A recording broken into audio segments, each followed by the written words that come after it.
बिस्मिल्लाहिर रहमानिर रहीम। আসসালামু আলাইকুম। ঢাকা উইমেন কলেজের ইসলামের ইতিহাস ও সংস্কৃতি বিভাগের ছাত্রীদের জন্য আজকের এই অংশটুকু। আমি এর আগে তোমাদের সম্রাট জাহাঙ্গীরের প্রথম অংশ পড়িয়েছিলাম। আজকে আমি সম্রাট জাহাঙ্গীরের দ্বিতীয় অংশটুকু বর্ণনা করব। সম্রাট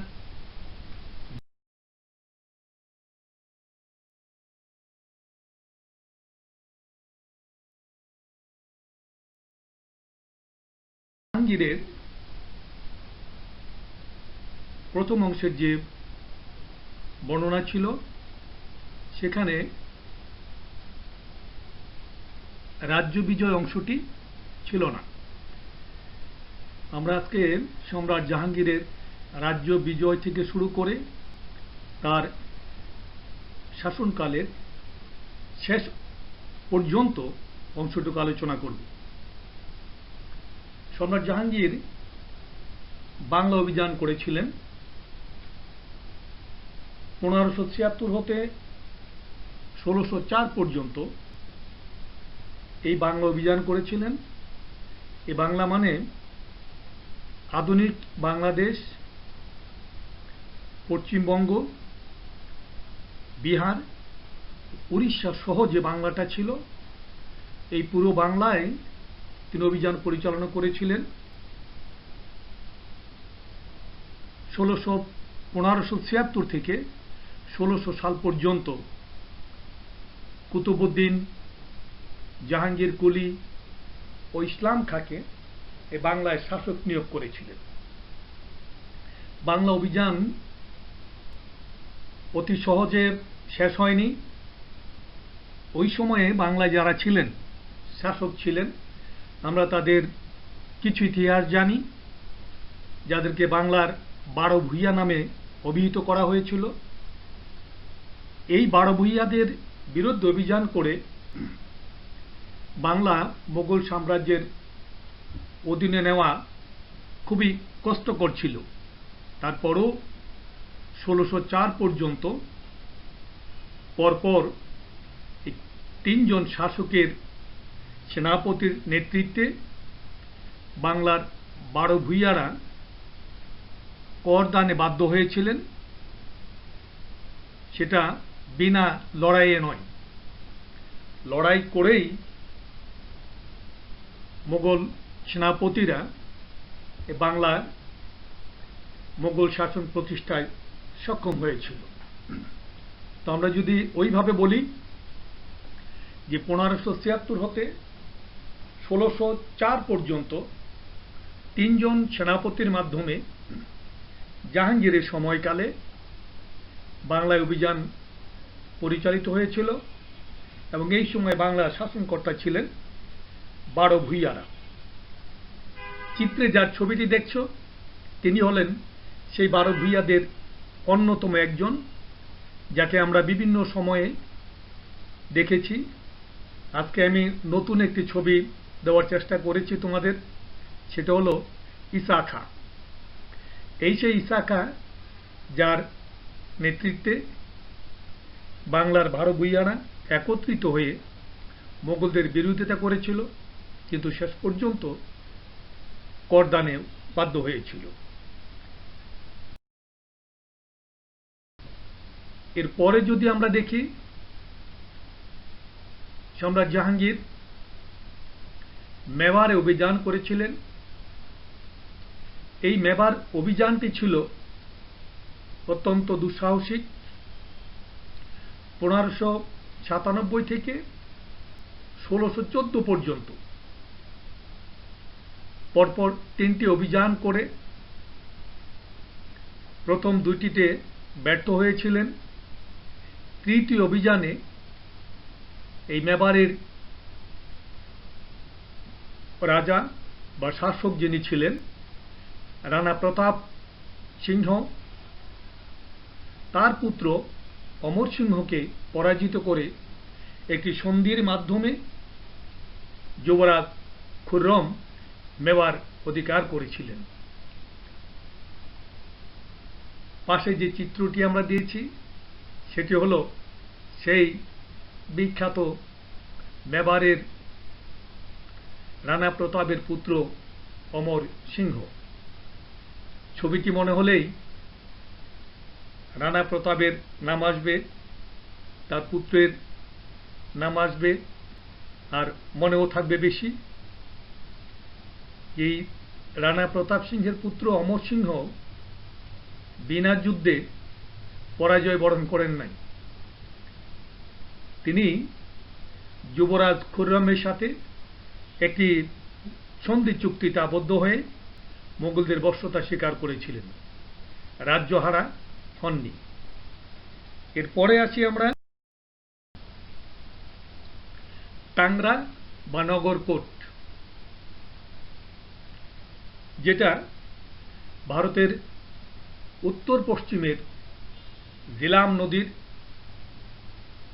মধ্যবর্তী স্থান, দুর্গম পাহাড়ি এলাকা, যাকে টাংরা বা নগরকোট নামে সুপরিচিত। এই কাংরা বা নগরকোট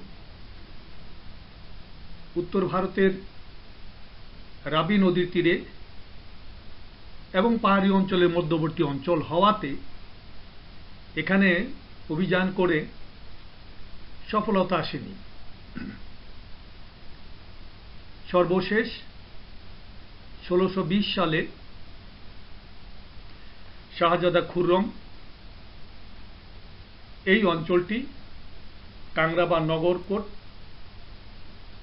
অবরোধ করে 14 মাস পর্যন্ত অপেক্ষা করেছিলেন। এই 14 মাস নগরকোটের অধিপতি বিক্রমজিৎ সাহসিকতার সাথে দুর্গে অবরোধ থেকেই যুদ্ধ করে মোগলদের বিরোধিতা করেছিলেন। সর্বশেষ শাহজাদা খুররম কাশ্মীরের শাসনকর্তা দিলওয়ার খানের মাধ্যমে নগরকোটের অধিপতি বিক্রমজিৎকে একটি চুক্তিতে আনয়ন করেন এবং মোগল শাসনের বশ্যতায় স্বীকার করে নেন। আমরা দেখি সম্রাট জাহাঙ্গীরের সময়ে যতগুলো অভিযান বা বিজয় অভিযান হয়েছিল সবগুলোই অতি সহজে মুঘলদের অধীনতা স্বীকার করেনি।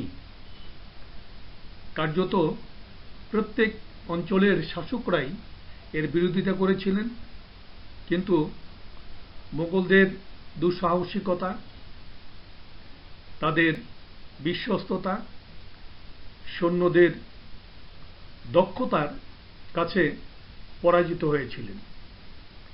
এরপরে আমরা চলে যাই দাক্ষিণাত্য অভিযান। এই দাক্ষিণাত্য সম্পর্কে আমরা আগেই অনেক শুনেছি। সুলতানি আমলেও এই দাক্ষিণাত্য সম্পর্কে কিছু জেনেছিলাম, পড়ানো হয়েছিল। আজকে আমি এই দাক্ষিণাত্যে মহামতি সম্রাট আকবরের সময় থেকেই মুঘলরা অভিযান পরিচালনা করেছিল। সেই সময়ে পুরো দাক্ষিণাত্য মুঘলদের বশ্যতা স্বীকার না করলেও কিছু কিছু অংশ মুঘলদের অধীনে ছিল। কারণটা হল দুর্গম এলাকা, দিল্লি থেকে দূরে হওয়ায় বারবার সৈন্য প্রেরণ করে তাদের বশ্যতা স্বীকারে বাধ্য করা একটু কষ্টকর ছিল। সম্রাট জাহাঙ্গীরও উত্তরাধিকারী সূত্রে দাক্ষিণাত্য অভিযান করেছিলেন এবং এর পিছনে কিছু যুক্তিসঙ্গত কারণ ছিল। যুবরাজের বিদ্রোহের সময় এই দাক্ষিণাত্যের শাসকগণ যুবরাজ খুররমকে সহযোগিতা করেছিল। এতে করে সম্রাট জাহাঙ্গীর তাদের প্রতি অসন্তুষ্ট ছিলেন। ফলে তাদের শিক্ষা হোক, সমুচিত শাস্তিই হোক, যাই বলি না কেন, এই দাক্ষিণাত্যকে পরাস্ত করার জন্য, মুঘল অধীনে আনয়নের জন্য সম্রাট জাহাঙ্গীর পুত্র খুররমকে প্রেরণ করেন। তিনি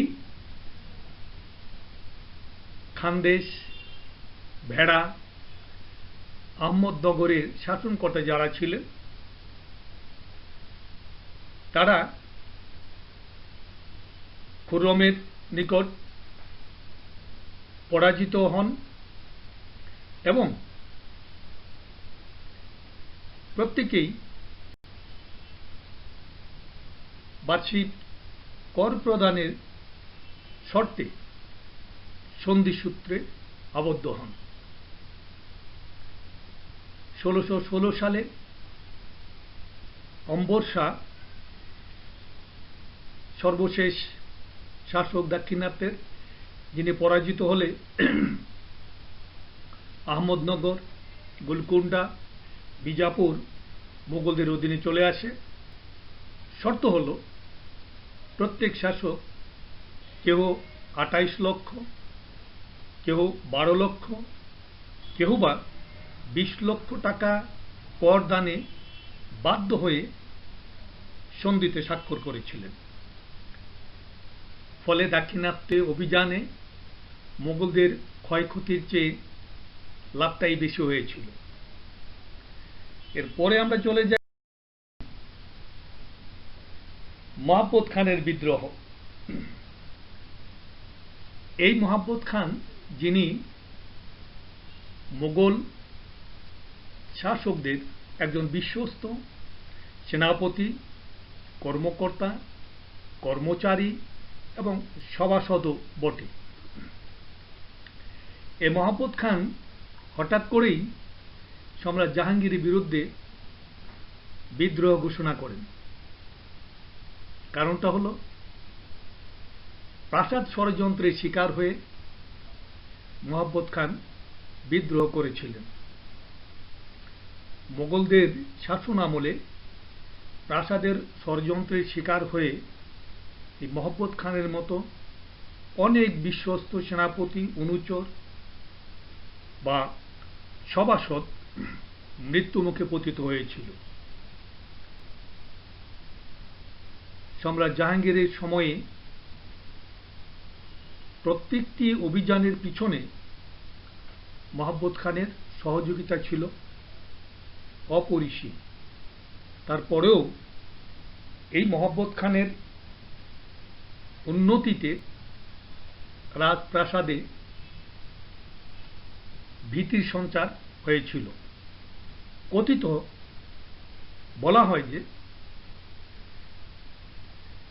সম্রাজ্ঞী নূরজাহানের প্ররোচনায় সম্রাট তাকে বিভিন্ন কাজকর্ম থেকে বিরত রাখাতে মহাব্বত খান অসন্তুষ্ট হয়েছিলেন। সম্রাট যুদ্ধ বিগ্রহতে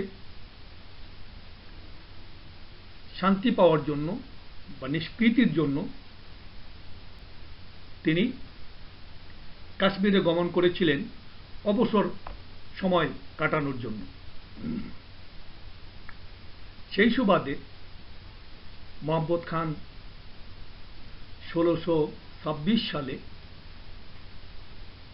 সম্রাটের আসার পথে, কাশ্মীর থেকে আসার পথে ঝিলাম নদীর তীরে সৈন্য সমাবেশ করে তার পথে বাধা প্রদান করেন। এতে সম্রাট অত্যন্ত মর্মাহত হন। তারপরে নূরজাহানের সহযোগিতায়, নূরজাহানের মধ্যস্থতায় মহাব্বত খান তার অবস্থান থেকে সরে আসেন এবং সম্রাট দিল্লিতে চলে আসে। মহব্বত খানের এই বিদ্রোহ মোগল শাসনের পথে একটি অন্তরায় হয়েছিল। সম্রাট জাহাঙ্গীর কখনোই চিন্তা করেননি যে তার এই বিশ্বস্ত সেনাপতি, অনুচর, সভাসদ তার বিরুদ্ধে বিদ্রোহ করতে পারে। ঘটনা যাই হোক, প্রাসাদ ষড়যন্ত্রের শিকার হয়ে অবস্থার পরিপ্রেক্ষিতেই মহব্বত খান বিদ্রোহ করেছিলেন এবং তা নূরজাহানের কূটকৌশলের কাছে হেরে গিয়ে অবস্থান থেকে সরেও আসেন। এরপরে আমরা দেখি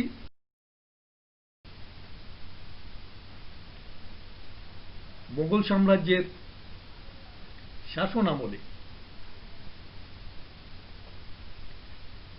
যারা অগ্রণী ভূমিকা পালন করেছিলেন সাম্রাজ্যের স্থায়িত্ব প্রতিষ্ঠায়, সাম্রাজ্যের বিস্তৃতিতে, তাদের মধ্যে একজন হলেন গিয়াস বেগ। বাম পাশের যে ছবিটি আছে এই সেই গিয়াস বেগ, যিনি বেগম নূরজাহানের পিতা। আর ডান পাশে যার ছবিটি দেখা যাচ্ছে সে হল আসফ খান, নূরজাহানের ভাই। এ দুজন কর্মচারী, কর্মকর্তা, সেনাপতি, উপদেষ্টা যাই বলি, মোগল সাম্রাজ্যের স্থিতি রক্ষায়, স্থিতিশীলতায়, দীর্ঘস্থায়িত্বে তাদের অবদান অত্যন্ত বেশি। যদি সময় সুযোগ হয় তাহলে আমরা তাদের সম্পর্কে বিস্তারিত আলোচনা করব। এরপরে আমরা চলে যাই সম্রাটের সাথে বিদেশিদের সম্পর্ক কেমন ছিল। প্রথম দিকে পর্তুগিজদের সাথে সম্পর্ক ভালো না থাকলেও পরবর্তী সময়ে সম্রাট তাদের সাথে একটি ভালো সম্পর্ক গড়ে তুলেছিলেন। বিদেশিদের মধ্যে ছিল পর্তুগিজ, ইংরেজ, যারা এদেশে ব্যবসা বাণিজ্যের সুবাদে আগমন করেছিলেন। তারা প্রথম অবস্থায় মোগল সম্রাটদের সাথে ব্যবসায়িক সম্পর্ক বজায় রাখলেও পরবর্তীতে প্রত্যেকেই রাজনৈতিক ক্ষেত্র হস্তক্ষেপ করায় সম্রাটগণ তাদের প্রতি বিক্ষুব্ধ ছিলেন। শুধু তাই নয়, তাদের এই আচরণে 1613 সনে সম্রাট জাহাঙ্গীর তাদের 4টি জাহাজ জব্দ করেন এবং তাদের গতিবিধি নিয়ন্ত্রণের জন্য নির্দেশনা জারি করেন। সম্রাট জাহাঙ্গীরের এই আচরণ পর্তুগিজ এবং ইংরেজরা সহজভাবে নেয়নি। ফলে তারা ভিন্ন পথ অবলম্বন করে প্রচুর উপঢৌকন, উপহার দিয়ে মোগলদের সাথে সুসম্পর্ক বজায় রাখার চেষ্টা করেন। আর এই উপহার সামগ্রী গ্রহণ করেছিলেন সম্রাজ্ঞী নূরজাহান, যার ফলে 1615 থেকে 1618 পর্যন্ত টমাস রো নূরজাহান বেগমকে বা সম্রাজ্ঞীকে প্রচুর উপহার দিয়ে মোগলদের সাথে সুসম্পর্ক বজায় রেখেছিলেন। চলো এবার দেখি সম্রাটের কৃতিত্ব কি ছিল। মোগল সাম্রাজ্যের প্রতিষ্ঠায়, স্থায়িত্বে সম্রাট জাহাঙ্গীরের কৃতিত্ব কেমন ছিল। তিনি একজন দয়ালু মানুষ ছিলেন, উদারমনা ছিলেন, স্নেহপ্রবণ এবং কঠোর নীতিবান ব্যক্তি। এটা আমরা তাকে শাসক হিসাবে যদি বলি তাহলে প্রত্যেকটা শাসকেরই এই গুণাগুণগুলো থাকা অত্যন্ত জরুরি এবং আবশ্যক।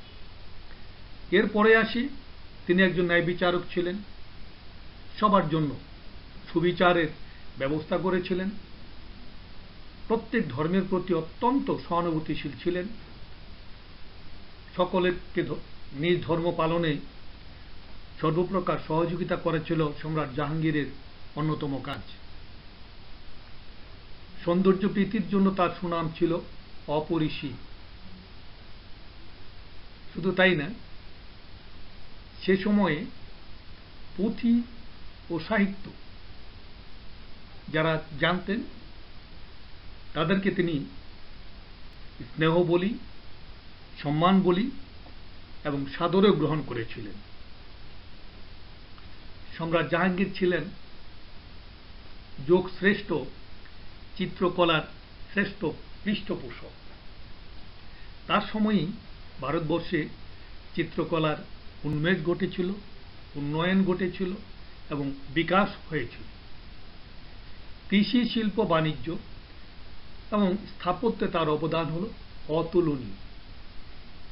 এই সমস্ত কর্মকাণ্ডের জন্য সম্রাট জাহাঙ্গীর ভারতবর্ষের ইতিহাসে, মোগল শাসনের ইতিহাসে শ্রেষ্ঠত্বের দাবিদার। চলো দেখি এবার আমরা সম্রাট জাহাঙ্গীরের শেষ অবস্থার কিছু দৃশ্য বা নমুনা। সম্রাট চার পুত্রের মধ্যে খসরু, পারভেজ, খুররম ও শাহরিয়ারকে নিয়ে প্রাসাদ ষড়যন্ত্র শুরু হলে শাহজাদা খুররম সম্রাটের বিরুদ্ধে বিদ্রোহ ঘোষণা করে। এর আগেই বলেছি আমি, মহাব্বত খান প্রাসাদ ষড়যন্ত্রের শিকার হয়ে শেষ পর্যন্ত নূরজাহানের কূটকৌশলের কাছে বাধ্য হয়েছিলেন, পরাজিত হয়েছিলেন। আর খুররমের সহযোগিতায়, খুররম এই মহাব্বত খানের সহযোগিতায় পিতার বিরুদ্ধে বিদ্রোহ ঘোষণা করলে আবার প্রাসাদে একটি উত্তরাধিকার দ্বন্দ্ব তৈরি হয়।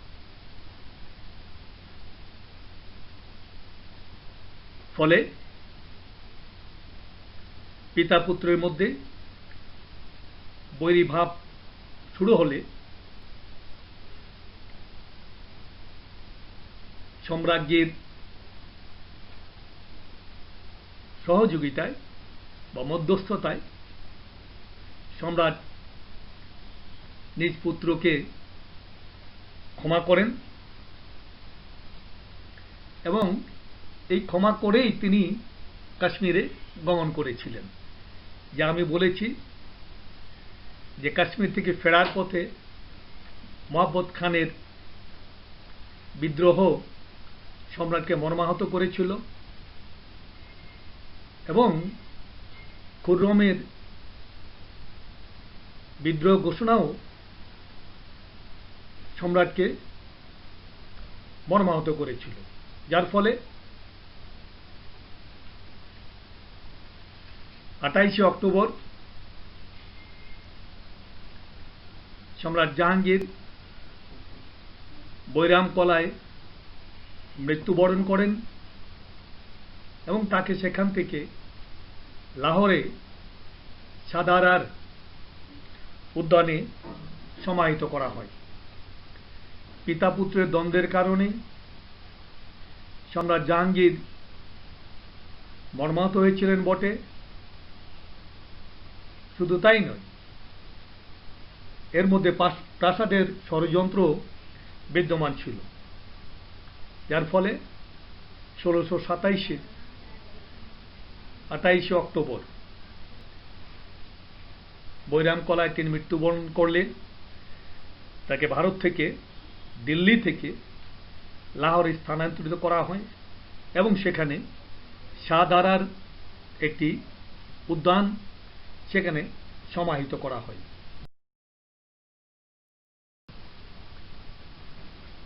যাকে নিয়ে ভারতবর্ষের এত ইতিহাস, এত কল্প কাহিনী,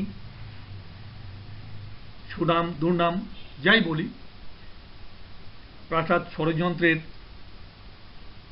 অন্যতম ব্যক্তিত্ব যিনি, তিনি হলেন মোগল সম্রাজ্ঞী নূরজাহান। নূরজাহানের সামান্য কিছু পরিচিতি আমি এখানে দেওয়ার চেষ্টা করেছি। পরবর্তী কোনো ক্লাসে আমরা তার সম্পর্কে বিস্তারিত জানাবো। এখানে যা বলেছি এটা দেখে নিবে। শুধু তাই নয়, ঐতিহাসিকদের মতে নূরজাহান অত্যন্ত সুন্দরী, বুদ্ধিমতী ছিলেন, সাহসী ছিলেন এবং রুচিপূর্ণ। ফার্সি ভাষা সাহিত্যে তার অগাধ ধারণা ছিল। শিল্পের সৌন্দর্য সহ বহু প্রতিভার অধিকারী ছিলেন। শুধু তাই নয়, তিনি ভারতবর্ষে রাজকীয় পোশাক অলঙ্কার এর প্রবক্তা ছিলেন। রেশমি কাপড়, চিত্রকলা এবং আতর আবিষ্কার তার মধ্যে অন্যতম। সম্রাটের মৃত্যুর পরে তিনি 1627 সালে সকল প্রকার কার্যক্রম থেকে বঞ্চিত হন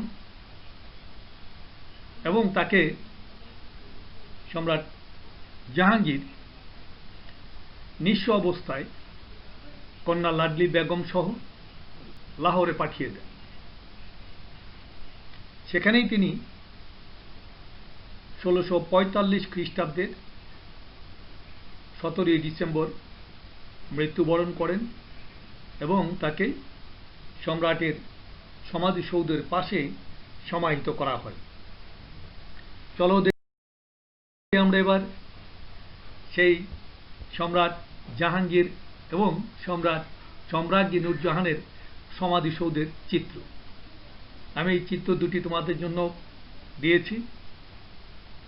যে বাম পাশের চিত্রটি হলো সম্রাট জাহাঙ্গীরের এবং ডান পাশের চিত্রটি হলো, স্থাপত্যটি হলো নূরজাহানের, যা ভারতের সাদারার উদ্যানে অবস্থিত। পরিশেষে তোমাদের উত্তরোত্তর মঙ্গল কামনা করে সম্রাট জাহাঙ্গীর সম্পর্কে সংক্ষিপ্ত আকারে যা বলা হলো, এটা তোমরা গল্পের মতো, আর এই গল্পগুলোই তোমাদের প্রশ্ন উত্তরে সহায়ক ভূমিকা পালন করবে বলে আমার বিশ্বাস। এরপরে যদি বুঝতে কোনো ধরনের অসুবিধা হয় তাহলে আমাকে জানাবে। আমি পরবর্তী ক্লাসে আবার ব্যাখ্যা দেওয়ার চেষ্টা করব। সবাইকে ধন্যবাদ এবং ধন্যবাদ জানিয়ে আজকের মতো শেষ করছি। আসসালামু আলাইকুম।